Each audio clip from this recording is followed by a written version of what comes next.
Hello YouTube, this is Iron Fist LMS, once again coming to you from the LMS livestream over at Twitch TV. Now I've got good news for you today guys, it's finally here, the one that you've all been waiting for. It's my beginner's guide to flying in Planetside 2. Now before I start, I just want to say that this is a beginner's guide, but if you're watching this and you're already an experienced pilot, then do keep watching on because you may well learn something that you didn't know already and pick up some new techniques that you can go ahead and use in game. Alright, so let's get started.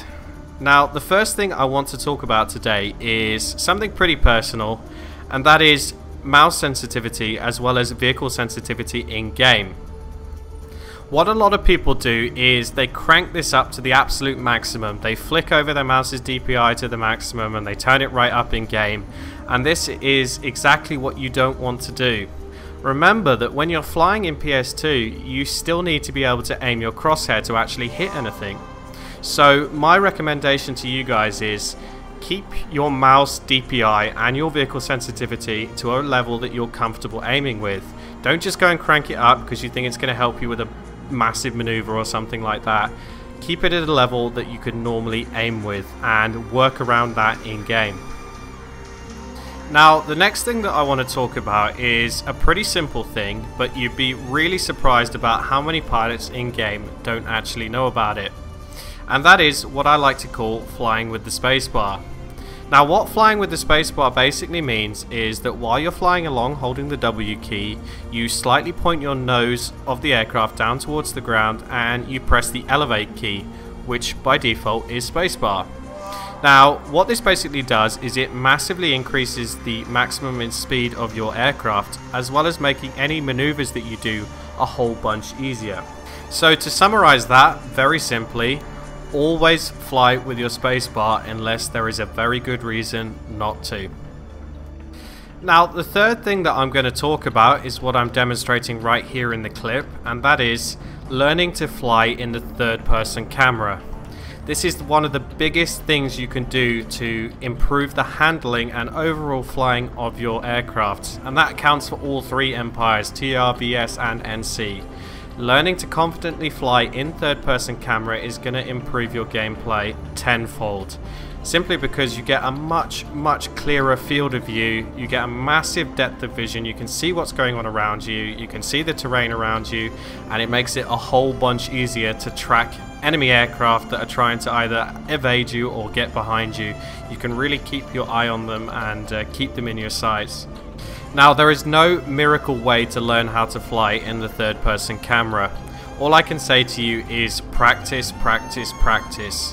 But a good tip is take your Reaver or your aircraft to an empty part of a continent and go and practice flying around some more difficult terrain, as I'm doing here in this clip. This is really going to improve your reaction speed as well as the overall handling of the aircraft around difficult terrain, and is a great way to learn how to fly in the third person camera. Another thing that I demonstrated in previous commentaries is being able to track your enemy using the third person camera. It is the easiest way to keep them in your sights. Follow them in the third person camera, and when you think you have a good enough shot, switch to the first person mode and snipe them. Don't just sit in the first person mode because you're going to lose the enemy and he's going to manage to get behind you.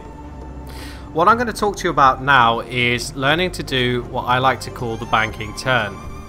Now the banking turn is basically a very quick and sharp turn that allows you to spin around a great distance. Now this might be useful if perhaps you need to deal with a threat behind you very quickly, or you need to turn around on the spot to get more rockets into a target on the ground. Now to perform a banking turn is very simple. All you have to do as you're flying along is roll the aircraft, bank it in the opposite direction that you want to turn, and then press the S key to kill your momentum, at the same time as pressing the A or D keys depending on what side that your Reaver is banked to. So in this case it's D because it's banked to the right. Once you've done that, you simply have to use the mouse to roll your aircraft on its belly and perform a very sharp turn. Now here I'm going to demonstrate how useful that banking turn can be while pounding a imaginary ground target. Here you can see it in the first person, and now you'll be able to see it what it looks like from a third person's perspective. Now what this allows you to do as you're shooting rockets at a ground target such as a tank is it gives you basically 2 rocket runs for the price of 1.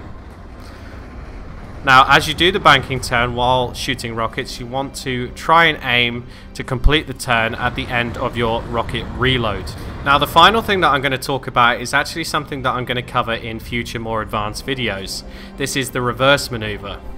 Now the easiest way to get used to doing the reverse maneuver is actually to take your Reaver from a standing start, press the space bar and the S key at the same time, point your Reaver nose towards the ground, and when you feel it's at the right level, using the third person camera to see your jets, you simply press the afterburner key down. Now what this does is it makes your Reaver fly backwards, but you can also use it to do an incredibly sharp turn. This is useful like here if you're getting shot while you're repairing, you can quickly get off the ground and turn around onto your target.